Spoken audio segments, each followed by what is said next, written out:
Há muito tempo, em uma terra encantada, vivia uma pequena coruja chamada Lila.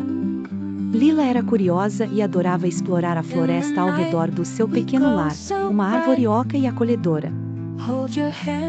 Certo dia, enquanto voava pelo céu noturno, Lila percebeu que a lua estava brilhando de forma diferente, banhada em um tom prateado mágico.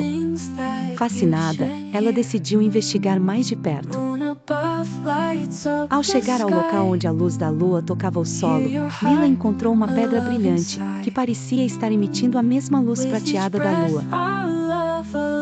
Com um toque cuidadoso, a coruja sentiu uma energia correr por seu corpo e então ocorreu um fenômeno incrível. Lila se transformou em uma bela coruja prateada. Com suas novas penas reluzentes, Lila descobriu que tinha poderes mágicos. Ela podia fazer flores brotarem instantaneamente e invocar pequenas estrelas piscantes ao seu redor.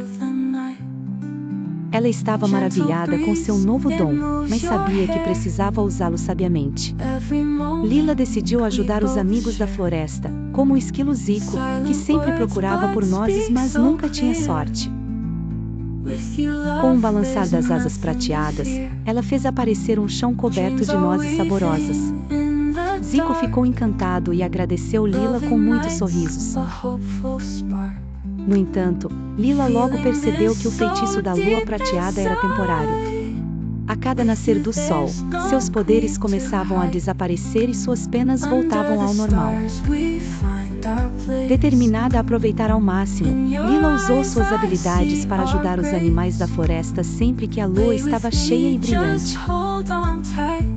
E assim, todas as noites de lua prateada, a pequena coruja dourada que se tornava prateada fazia mágica e espalhava alegria por toda a floresta. Lila tornou-se uma lenda entre os amigos animais que aguardavam ansiosos por sua ajuda e beleza. Mesmo quando o feitiço acabava, Lila continuava a voar pela floresta, explorando, ajudando e enchendo os corações dos seus amigos com esperança para a próxima lua prateada.